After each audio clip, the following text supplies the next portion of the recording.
part of this network to share with you some experience. I have been working in Asia for over a decade.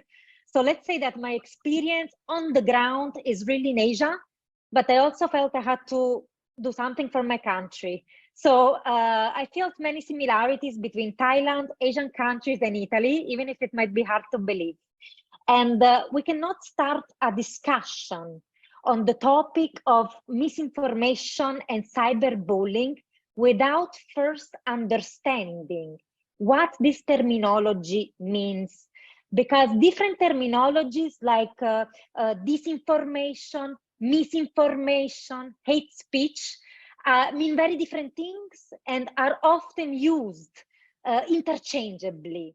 Disinformation is basically information that is a keyword intentionally designed to be false and misleading, so to deceive the public. And another very important point is it is created and shared with a particular political, social, or economic goal. So the authors, the creators of disinformation are usually hidden.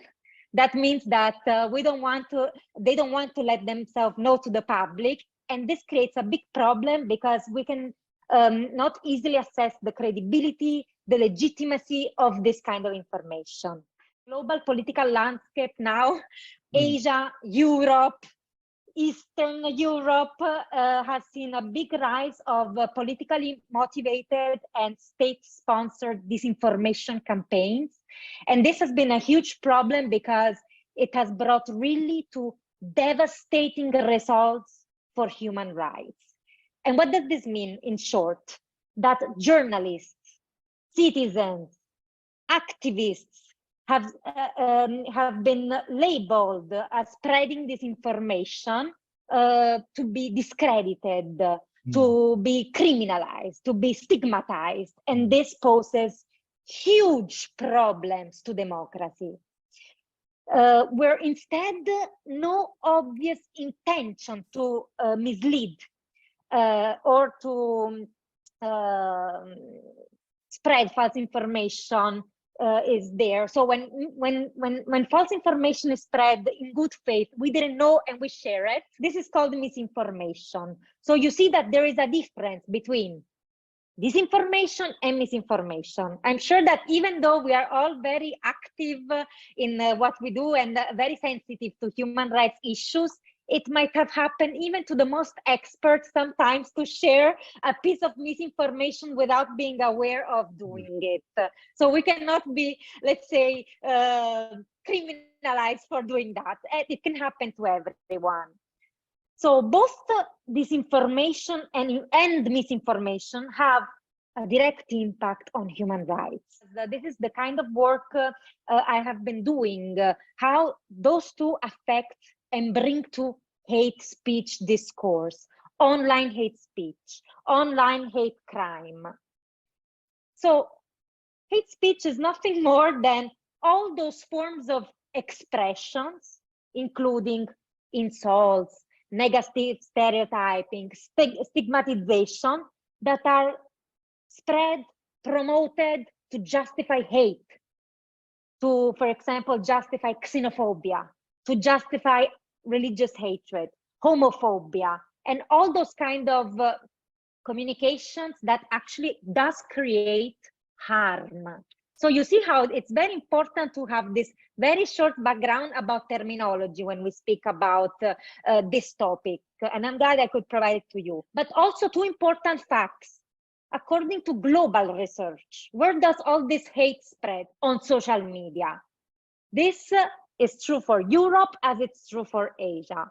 But social media is also the place where disinformation is most spread, creating really a climate of distrust towards mainstream media, the journalists that are trained to inform our societies. And of course, once again, this is a big threat to democracy and freedom of expression and the right to access information. So you see how everything is interconnected when we talk about information, technology, media, and human rights. Another important fact is we can ask ourselves, why social media, and why is all this hate transferred through social media? A very trend, especially also among younger generation, is to share this information because it's cool, it's media hype, it's shocking, it's dramatic. And so this behavior of not understanding the gravity of sharing this information is also very damaging to the civil society. But also, this information is often shared in particular cultural contexts to reinforce a sense of belonging to one particular group or community online, and this often also gets translated offline. And we can see in many parts of the world the rise of extremist groups in the context of Europe and my country, for example, just now, very right-wing particular political factions, and all those people find their support, and their propaganda finds its support through online groups, for example, on Facebook, among many other social media channels. So in the context of Italy, and I would love to share with you afterwards a link to my research, my newly published book, I have found that homophobia is one of the greatest indicators of intolerance online, so among the Italian population.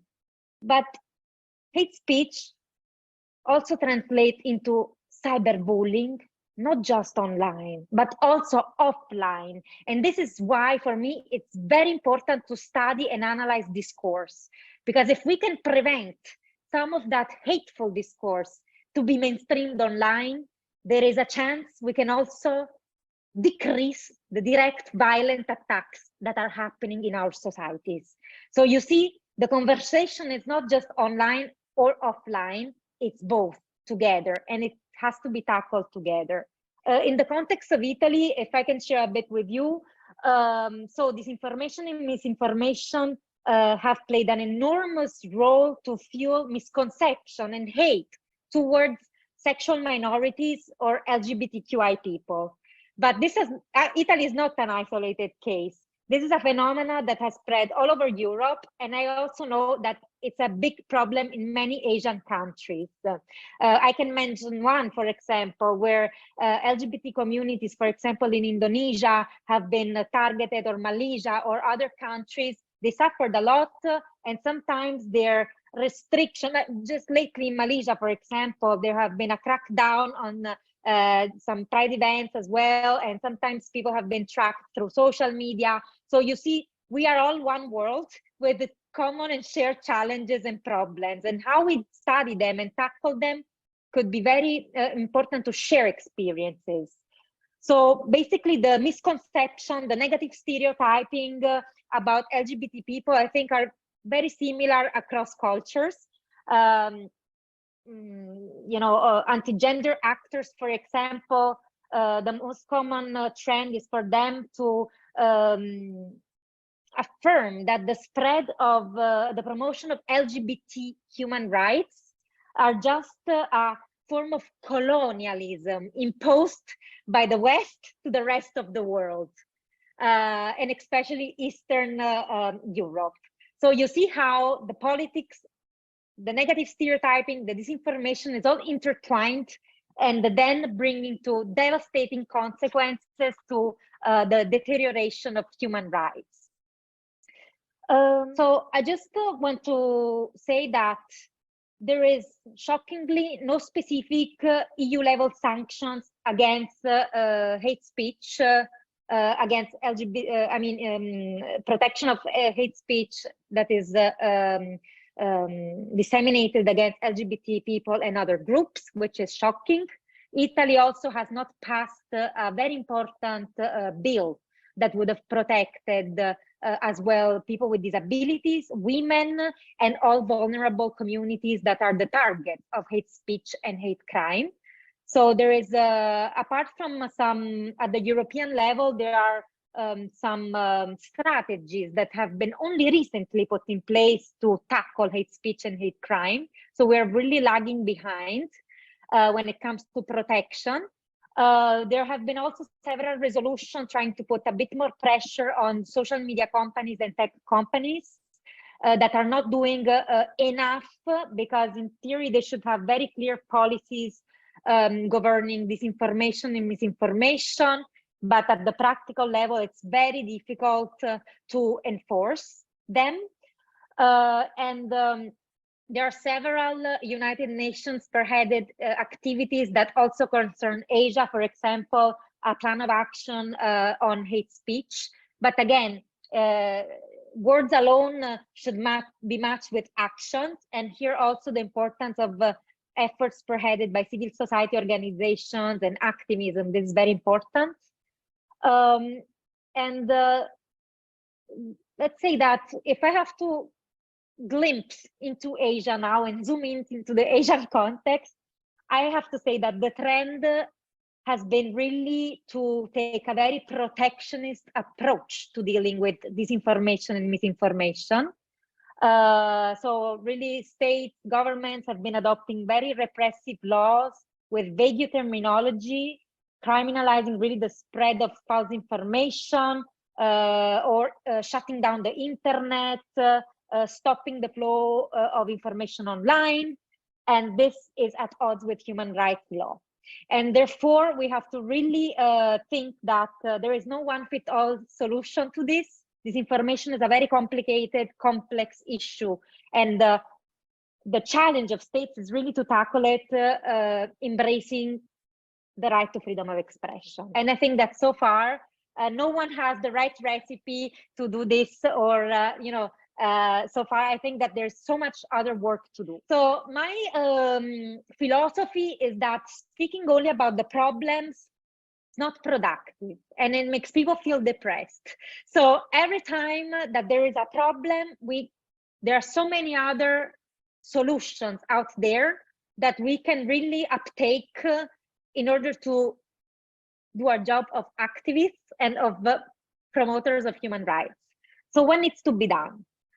I am an activist, but I'm also a researcher, and I'm also an educator, and I'm also an individual and an active player in civil society.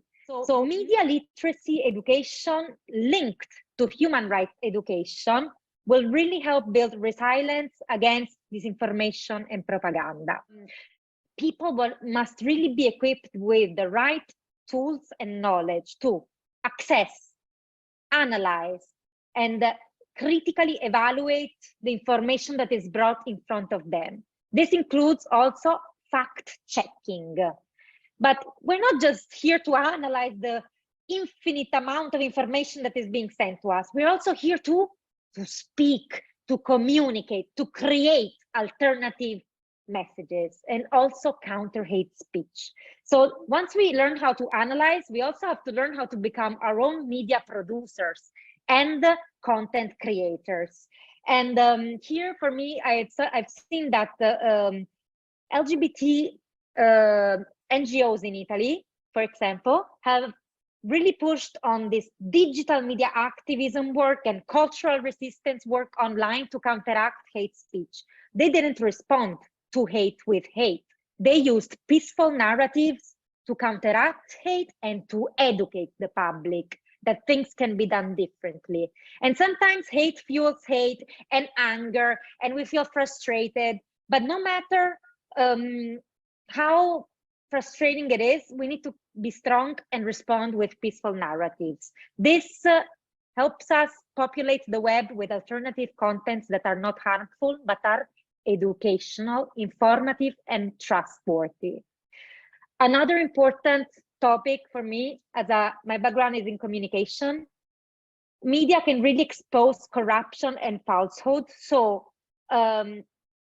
independent and accountable journalism and diverse media are really a cornerstone for democracy, and supporting media professionals will increase transparency.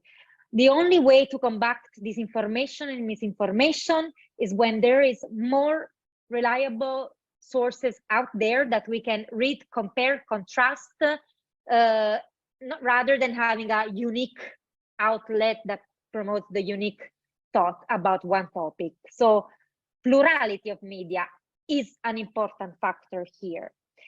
In my research, activists said that the first step towards improving the coverage of LGBT issues is basically to use an accurate, is basically for journalists to use an accurate and respectful language and appropriate terminology. So you see how it is important that community members work with media professionals to ensure that the right terminology is used, especially when it comes to sexual minorities. Also, where journalists and activists collaborated together and talked to each other, attention to gender-sensitive reporting increased.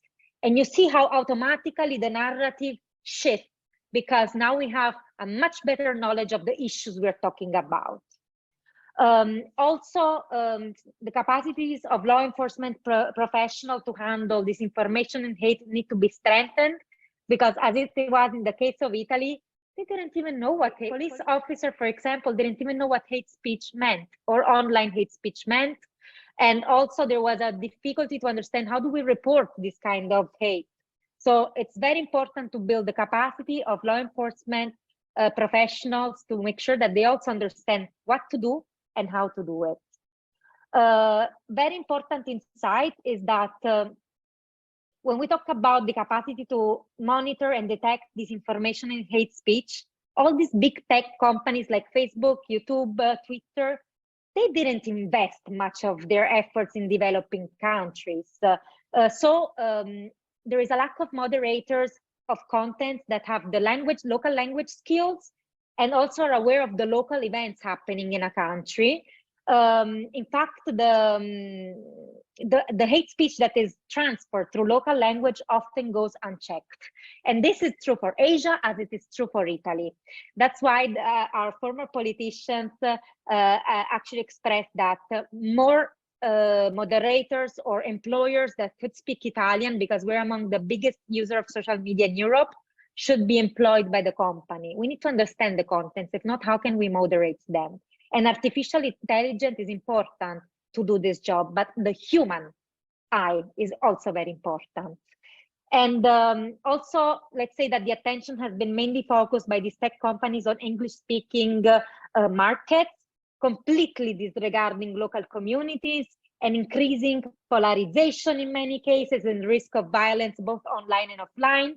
And this has been very much the case in Myanmar with the Rohingya Muslims in 2017, but also polarization of religious and racial minority groups in Indonesia, as well as I mentioned LGBTQI people. So let's say that there is so much to work, not in silo.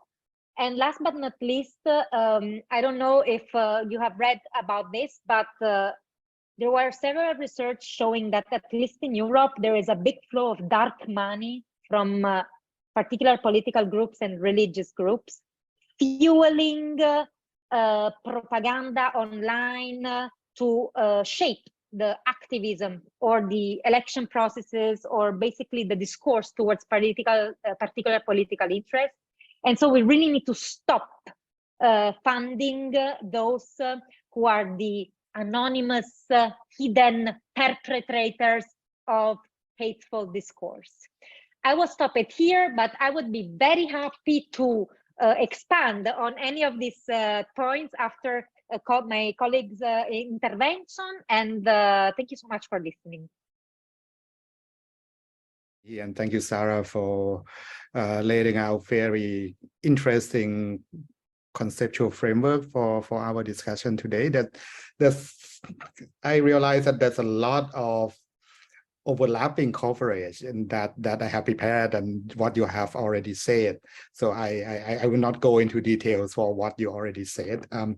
That will in fact shorten my presentation significantly. But anyhow, the way I look at technology is I see it as providing both opportunities and challenges. On the one hand, that we are in the era of seeing literally everyone now is being enabled to express themselves through various form of platforms, through various platforms, because of the availability of technology. That you only need one mobile phone. Is getting cheaper. Well, it doesn't have to be Apple, but you can get any mobile phone. It's getting cheaper and cheaper each day to express yourself. You can download the apps, whatever apps. Most of them are free of charge, and then you can even conceal yourself if you are not comfortable about letting the public know who you are, making your identity known to the rest of the world. You can conceal yourself. This is something unprecedented, that now suddenly everyone can become an opinion maker. And then this leads to the point that you raised, and I totally agree that it is important to make it clear from the beginning to understand the difference between disinformation and misinformation. Now, like say, I can say it from my own experiences. I have my elder sibling who would rather share everything that they pick up online, like from their line, chat room or whatever chat room that they use. They see it as, that drinking soda with lime can prevent cancer. They share it right away. That is misinformation. It's rather genuine. It's from the lack of literacy. It's from the lack of exposure, for the lack of due diligence in fact checking. But they don't have bad intention. They simply want the kind of people in that network to know that they believe this is going to be very helpful and it's cheap. Like soda water and lime, everyone can have that instead of spending tens of thousands to cure cancer. This is a cheap solution. That is misinformation. But then on the other hand, there are sophisticated schemes to say, for example, we all of us, like in Italy, Thailand, and the rest of Asia, that many of our participants come from. We just step out of the peak of COVID crisis. One of the key disinformation issues has been the vaccine and vaccination. What type of vaccine? And we know that there's been very strong push, say, for example, in Thailand, to promote vaccine produced in China, in mainland China.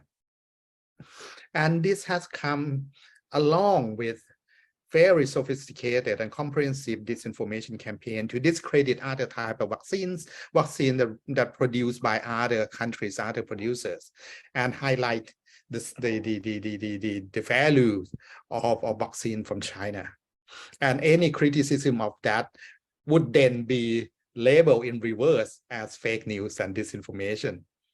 And then now we see this kind of nexus between corporate in the country and multinational corporations, states from the export side, China, and the receiving side, Thailand, all working in nexus to promote this kind of disinformation in order to have their agenda satisfied. That is promoting the popularity of vaccine from China, as opposed to vaccines from other producers or other countries or other technologies that will come. And criticism are all being labeled as fake news producer.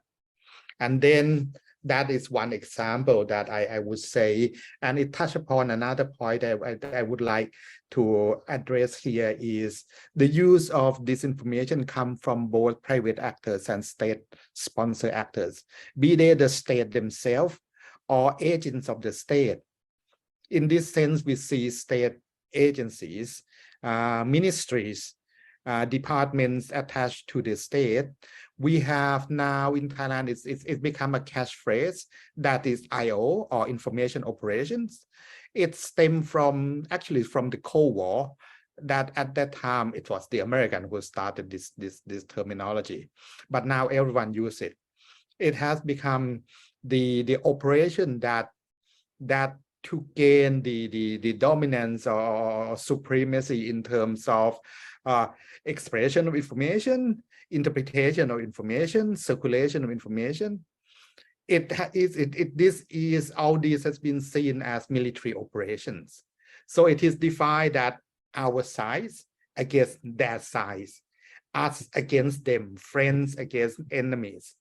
So this is kind of definition, and state budgets have been allocated into such operations. So this is another thing that I would like to add. And then you, Sarah, you talk about the sort of kind of geopolitical context at international level. And this is so true in Thailand. Say for myself, for Human Rights Watch, we are working very closely with two of the main social media providers that they are Facebook and Twitter, to work against this kind of internationally connected information operation or disinformation campaign against human rights activists, against democracy activists. And we found that many of them are connected with the rivalry between China, Russia, and the USA. In Thailand and some parts of Asia, such as in Hong Kong or in Burma, Myanmar, the rise of pro-democracy movement, pro-democracy uprising against dictatorship, have been kind of framed as US-sponsored attempts for regime change. So they're using what you described just then as xenophobia or extreme nationalism as the basis of misinformation on their side. And it has been instigated and stirred up deliberately by agents of China and Russia. And for us, like for myself, for Human Rights Watch, we help Facebook and Twitter identify those operators. Many of them are very popular on social media, have tens of thousands of followers. Whatever they said have been then, pick up not only on social media, but also picked up by mainstream media, and later on translated into real world activity, leading to hate speech and actually violence in many cases. So we help social media providers identifying them. And then it's up to the provider to decide what actions to be taken, either to take down certain content or block the account user temporarily or permanently.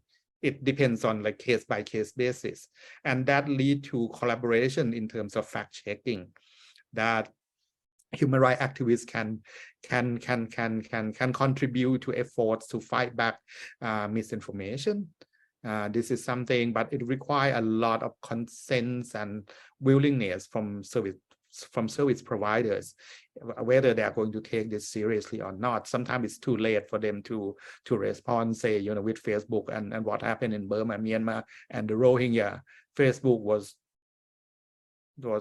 just pathetically too late to prevent what they could have done to stop hate speech, hate campaign, and misinformation against ethnic Rohingya Muslims. It was too late for them, but by the time they react, it's already too late, that many lives were lost, people were killed, and they were kicked out of the country. That was too bad. But let's hope it will not be repeated again. And then it comes to this sad reality that we are living in the world that capitalism defines everything, especially in social media. Now we see the takeover of Twitter by Elon Musk. And one of the first things he did was to fire the entire human rights team of Twitter. He also fired almost, I think, probably all of the key players in the curation team, people who filtered misinformation on Twitter platform. They were fired too. So now Twitter is all open for misinformation, for hate speech.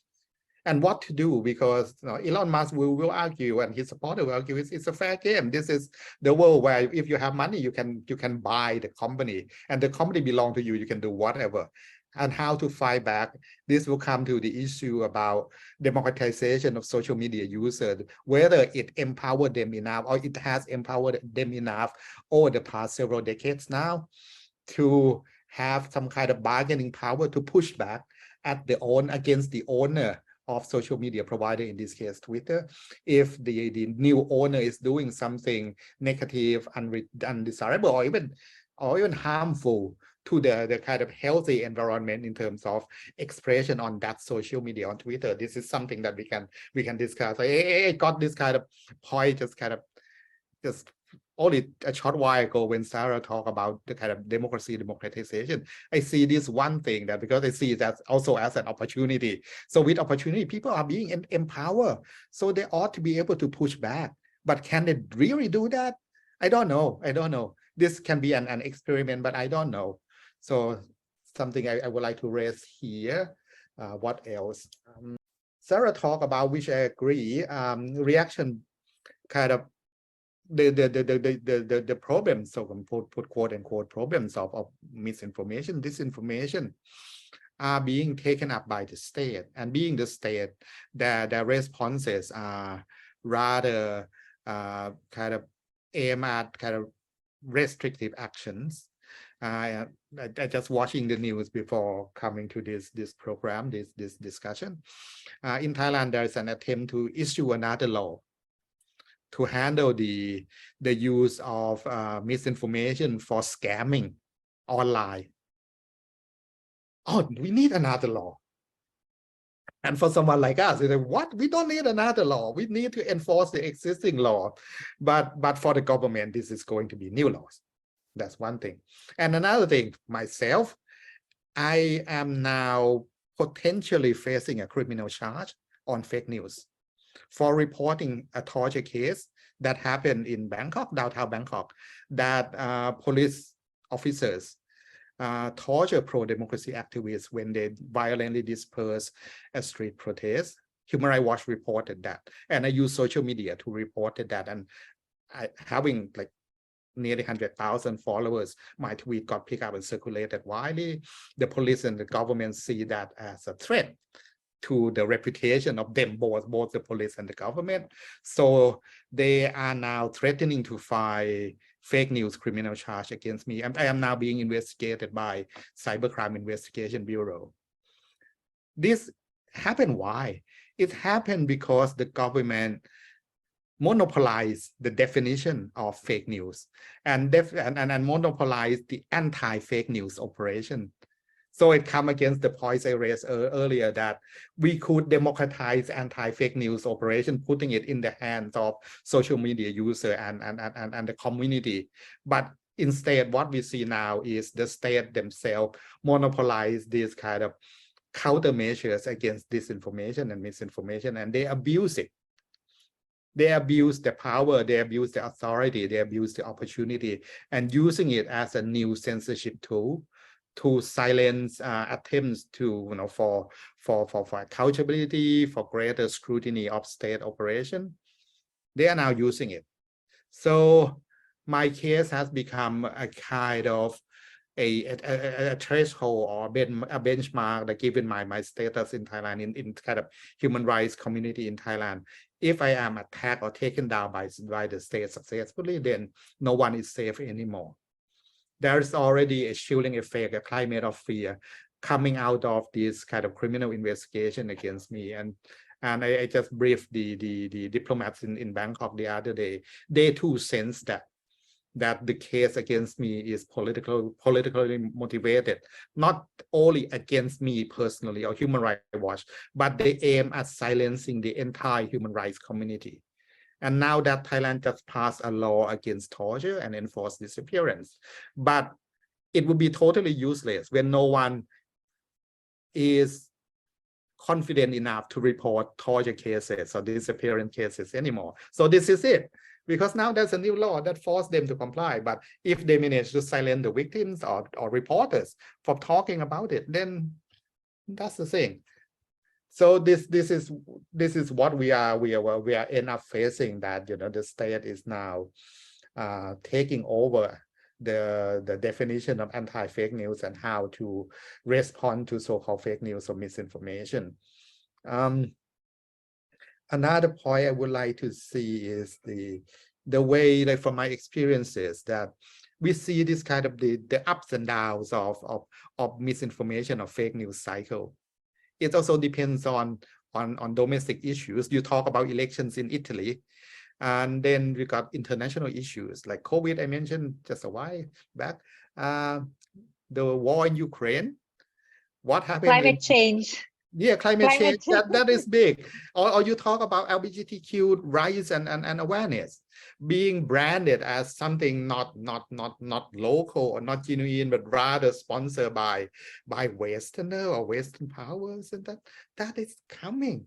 It's coming, and this is what we are dealing with. And when we talk about literacy as a tool to fight back disinformation, misinformation, literacy is not just about the nature of the content itself, but also about the context.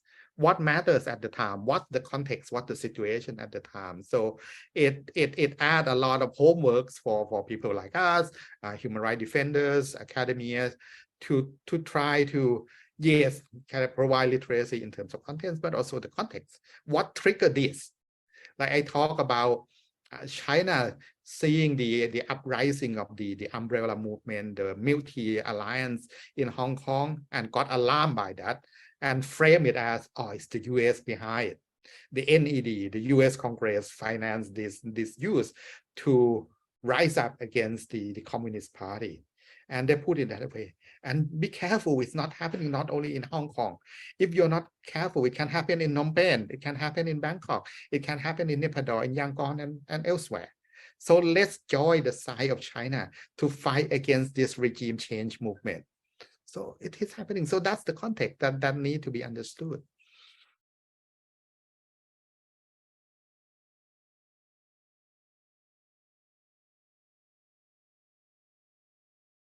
Yes, thank you so much for this question. I read it and I thought, yes, my book does address the legal response, but I would add the failure of the legal response in relation to hate towards LGBT sexual minorities, because actually my research was conducted it was interesting because it was conducted during COVID and during the ether of this bill in Parliament. So basically what the discourse that was out there was exactly about the failure of the legal system in actually protecting LGBTQI people with disabilities, sexual minorities. And yes, this could be explored a little bit more also from the book.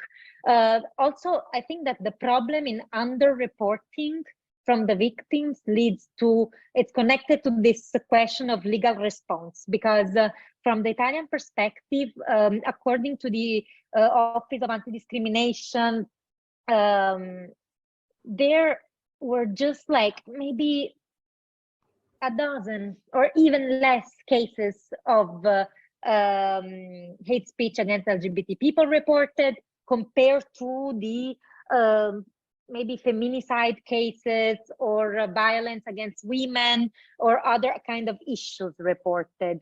And if I can also add on what was the maybe response on the EU Digital Service Act. Actually, the Digital Service Act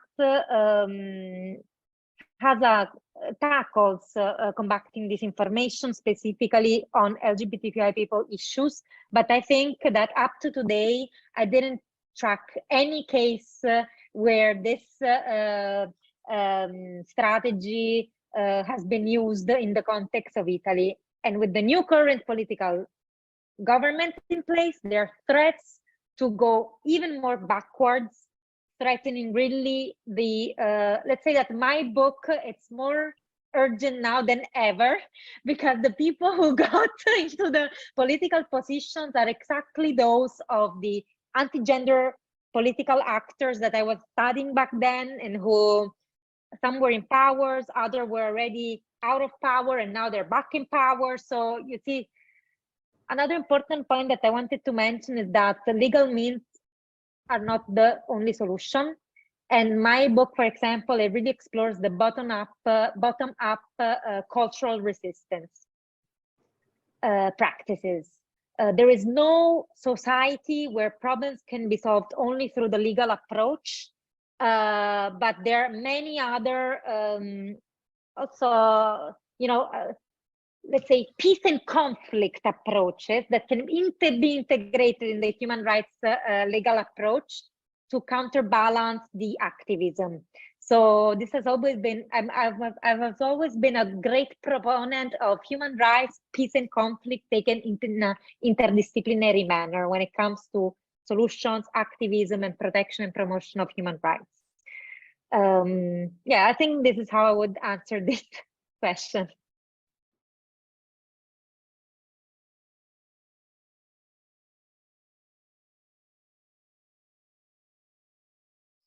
Well, I would say that, you know, too bad that the UN resolution has ended up providing further opportunity for the state and their proxies to manipulate the game of kind of anti-fake news even more than before. Now they can say that they are acting in accordance to UN resolution, but what's happening instead is the opposite to genuine campaign to fight back at disinformation or fake news. It's the other way around. I can give you another example from Thailand that is now there is an active group, very active, very aggressive group that operate both online and offline. They call themselves anti-cyberbullying center. But what they are doing instead, like in reality, what they are doing instead is to scan social media, all social media, because they have resources.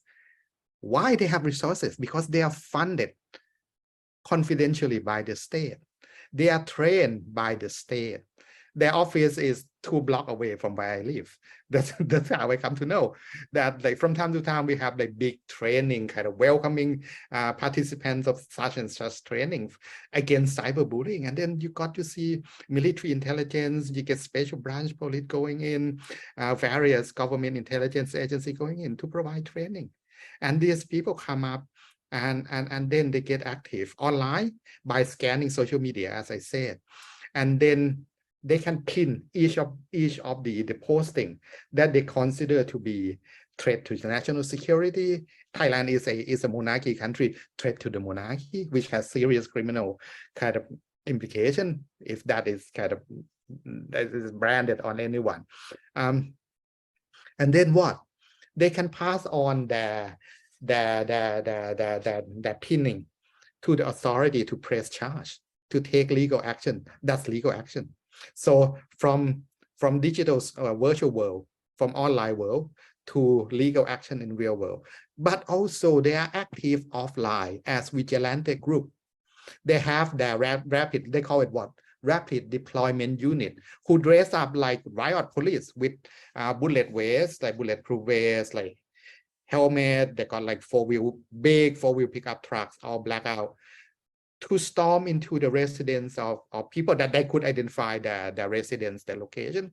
They would go there and drag the person who posts those kind of questionable contents to apologize publicly, and they film that and they put what they film online, and that led to the hate campaigns, not only kind of physical attack that already happened, it kind of the hate campaign against that person then end up losing their job, cannot find a new job because everyone hates them already for being anti-monarchy, quote unquote, or fake news producer, whatever that they brand them. So this is something that's kind of too bad that UN resolution end up making it easier for something like this to happen. Just too bad.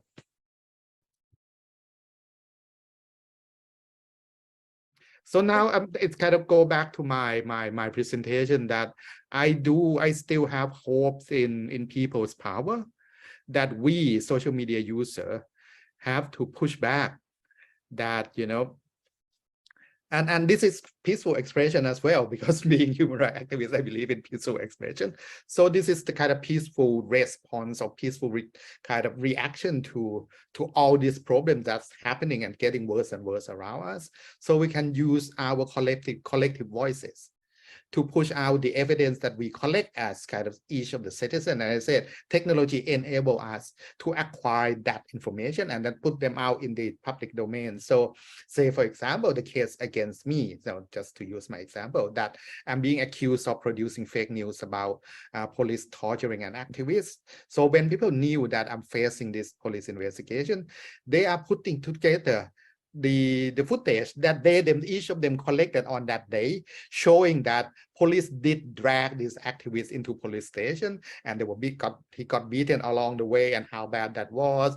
I got kind of medical professionals who heard about my case and secretly provided information of his examination of the victim, say for example, and many of them are now volunteering to be witnesses during police investigation and further on my behalf. So this is the power of the people that we can push back, but there is no guarantee of success. It will vary from case to case. But one thing, that whatever happened, don't keep quiet, speak out about it.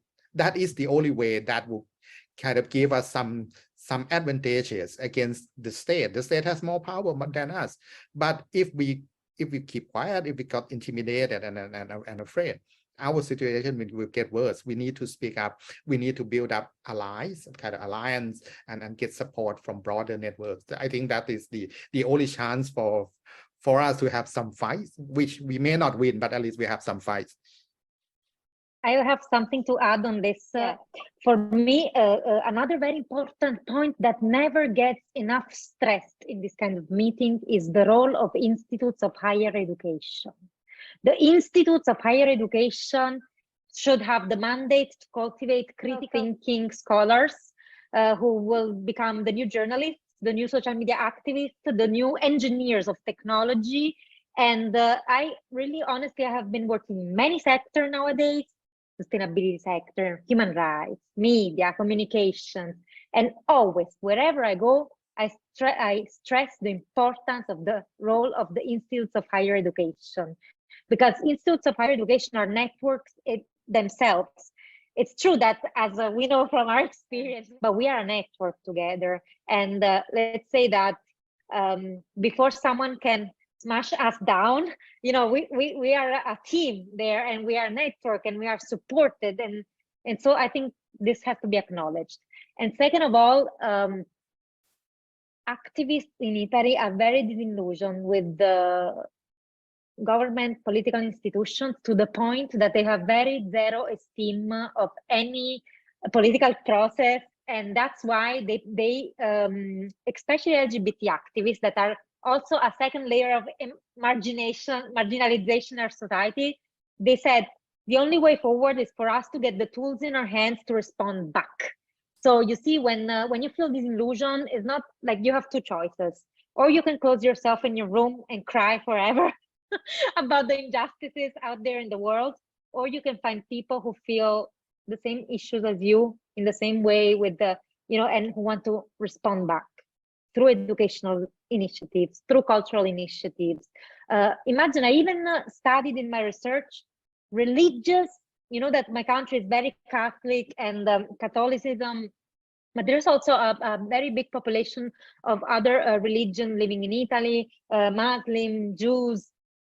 And there are, within these big groups, also others who don't deny their faith, but yet are in favor, are human rights defenders, you know? So there's so many layers of communities within one group, and we need to tap those networks, I think, to respond back to restrictions, government failures, civil society networks, absolutely.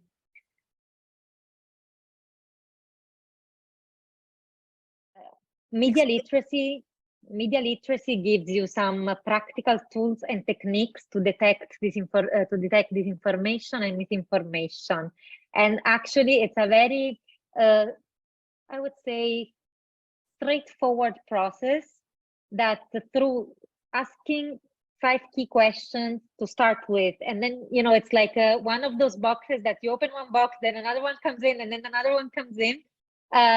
You just need to practice and learn, and then you will see that there are patterns to fake news, totally. But this is really what media literacy education is about: being equipped like a journalist with the right 5 questions that will enable you to detect who is the author of this information, what is the context in which it was published, do you find another information that is verified on another website or a Facebook channel or a reliable website like Human Rights Watch.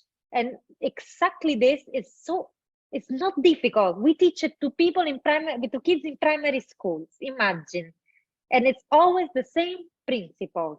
But you made very good points, and I would add that, be creative and observative.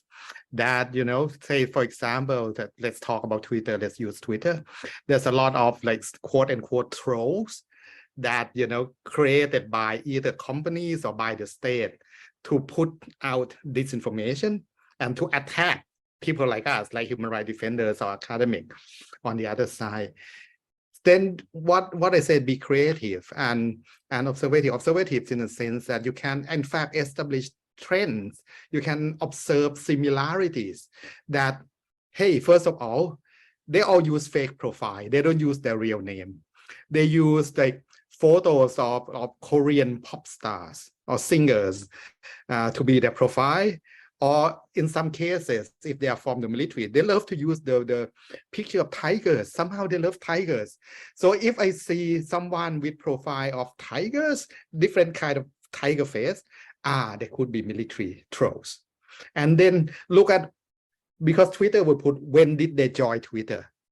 They join Twitter around the same time. You see, when they talk about the ups and downs of context, the ups and downs of situation, you can notice that during that month of that year, there's something happened that suddenly all these trolls, they join at least one big batch of them. And I can see, say, during the time of military coup in Thailand, a couple months after, you see suddenly so many of them join Twitter to act as kind of counter information operation. And then there's something else happen, and then another batch join. This is something that you can observe. And then you can see trend in terms of trend. These people are not paid that well. If they are kind of trolls, they are at that kind of foot soldier level, they are not paid that well. So they are not going to take their time and resources to write something long by themselves.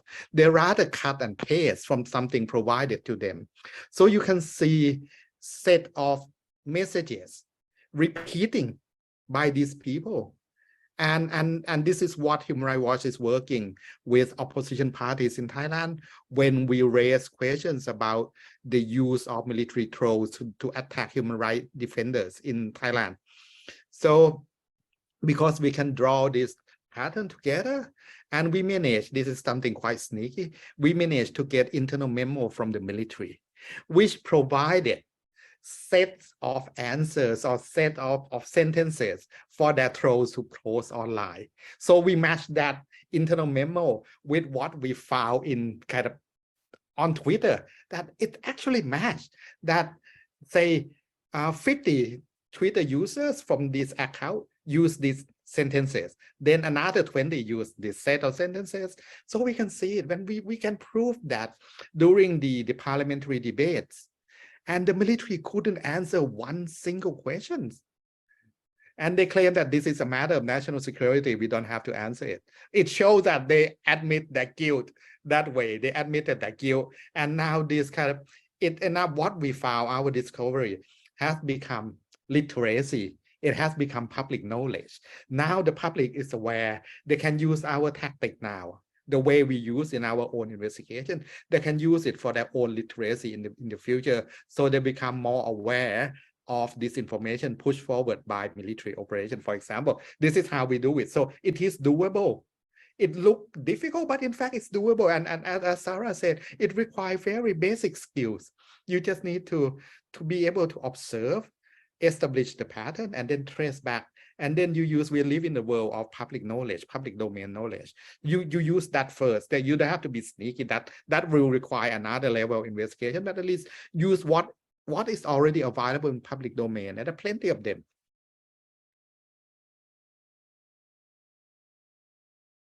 Well, what maybe for some of you, it's very difficult to believe that in Italy, there are some realities that are also very, very rural.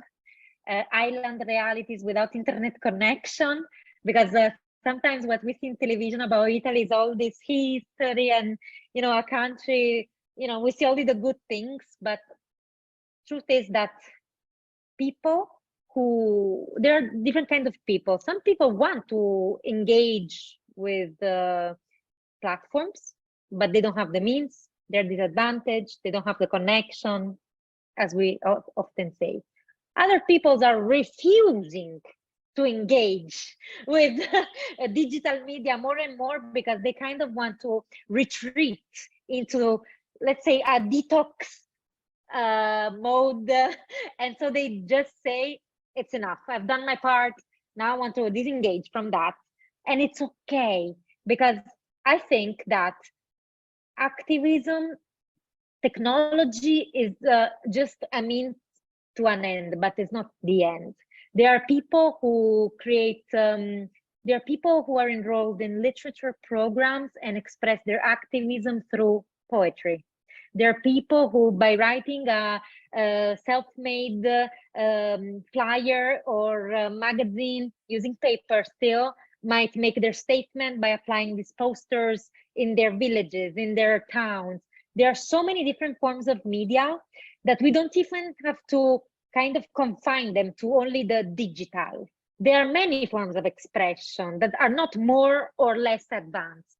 This is my view. I also believe those who are hyper-mediated sometimes really lack the depth of the content, but those who are very much into the substance can have a much more powerful impact, for example, by inspiring others through a talk, a workshop, you know, other forms of public activities. So there is not just one form of communications nowadays. It's true, we're hyper-mediated, but cultural resistance can even happen through a painting, can even happen through a stand protest, can even happen or through a sit-in. There are many different tactics to go about it, I would say. I would like to look at it from another angle, that we need to be more, how to say, understanding of people that Sara said they are either retreating or thinking they have done enough, or they find just too overwhelming. Or the glass group will be those who are lagging behind because they don't have the technology, they don't have the access. So for us, that we are advocating for literacy, for information literacy, technology literacy, we need to be understanding and try to cater or to design our strategy to accommodate them. If they are retreating, we need to try to understand why they are retreating. They find it too toxic, they find it too overwhelming, or what. If they don't have technology, that is quite straightforward. Give them technology, or try to figure out what technology works best for them. Something that maybe that doesn't have to be real time, that will require fast internet. Then something that works kind of offline, then they can post in bunch and then come back and check later, something like that, you know. That need kind of engagement of both sides. It's not imposing on one side. That's due to Sara. I think you use the word that there's no one strategy that fit all. There's it doesn't exist. So we need to have understanding of each of the local situation or local context, and then work with that on a case-by-case basis. Then we can have, yes, of course, kind of success story to share, kind of failure to, you know, to learn from. So that is doable, but not kind of imposing everyone to wear one size of shoe. I want to add one of my favorite quotes, which follows perfectly. I really am happy that I have Sunai as the panelist here, because I was afraid that the conversation would be very human rights heavy based, but instead I think that Sunai is very expert also about the practical on the ground dynamics of this topic. Strategies of resistance reflect strategies of control. As the control moves, the people have proven in the history that the strategy of resistance also move around. It's really a continuum, I would say. So who knows what will happen in the next few years, which other strategies of resistance will sprout. I think that today's population, especially the youth, are creative minds. And in Italy, for example, maybe for you it's interesting, there is a very low degree of activism engagement from the young people. They're not anymore interested in activism. I think that maybe in Asia, I don't know if it's, maybe you can share more about this, but the senior activists are complaining that they cannot get the youth involved in their street activism, and that maybe youth are too digitally connected and forgot, you know, the real protests. And so also this is an interesting angle to think about. What do you think of Thailand on this note? It's the opposite, Sarah. Thailand, we have the youth activists seeing, even my generation is now considered too old and too conservative, too cautious about everything. So the youth, they want to confront right on. And then, yes, like one group of them got arrested, got put into prison, but then there's a new group emerging. And they become, this is something that also interesting, that they are very genuine and spontaneous, and they learn from each other in a very organic way. So the movement in Hong Kong and movement in Thailand are connected. And now they're inspiring what is going on in Burma, Myanmar. And say, for example, the street protests in Thailand, you see those kids carrying the flag, the banner flags of the umbrella movement in Myanmar, the movement in independent movement in Taiwan, Tibet, and Myanmar resistance flag. They see this kind of sense of brotherhood, sisterhood connecting them. And they can do it without our help, because they think your strategy is too conservative, too old. We do it our way. And they're way more creative. And they use social media in a way to mobilize idea, what would be the agenda, mobilize the physical, that the numbers, they use that. They decide the location. Everything is used through social media, through the like secure communication app like Signals or Telegram. They use that very actively. So it's the opposite of the scenario in Italy, that our generation are being pushed to the side. We are willing to help, but the kids don't want us to be too active. They want to take action by themselves. For me, we are digital natives. I mean, I think that many of the 38 participants joining us today, most of them are digital natives. So when we talk about these things, like the importance of these topics is your present, is gonna be your future, even at the next level, you know. And those media literacy intended in the traditional old way is already something of the past, you know. So that's why I just wanted to make a remark that these topics are those topics that you will have to deal with every single day in elections, in when you will go to universities, when you will have to you know, navigate your life. And I think what I've seen in my experience sometimes is really the naivete of people, lack of awareness of the gravity of certain things. And that's why this brings us back to the importance of critical thinking. Always question everything in your life. This is you know, my training. Like why talking? I got messages from many friends, and it's about democratization, or rather not democratization, diversification of platforms. This is something that can empower us, that, you know, we are losing trust in the state end up being our kind of the one who threaten the healthy expression of information on, and also the kind of manipulation of the definition of fake news and use that against free expression and human rights.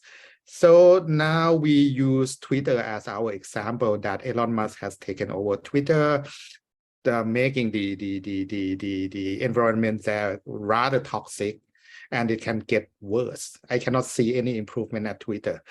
So I got messages from several friends just now that they are migrating to Mastodon as an alternative. So it comes to the point that, yes, we are living in a world that is not perfect, but at least we have other options. A new platform that is still open, is not too capitalistic and is not too toxic yet. I don't know what Mastodon has as their standards against disinformation, what's their standard for fact checking, but a lot of people seeing that yes, Twitter is getting bad. We move somewhere else, but we are not deleting our Twitter account. We still have access to Twitter, to get information from there, to get kind of exchange of kind of discussion and all, to keep it there. But at least you have somewhere else to go. So this might be a way out when you ask like what to do when we cannot trust the state. The state is not the solver of problem. They are the one that create more problems. That how to self-help. Diversification is one way to self-help. That is what I want to add. I wanted to say what Sunai just said is something very important. In this capitalist society, don't underestimate the power of consumers and consumer choices, because being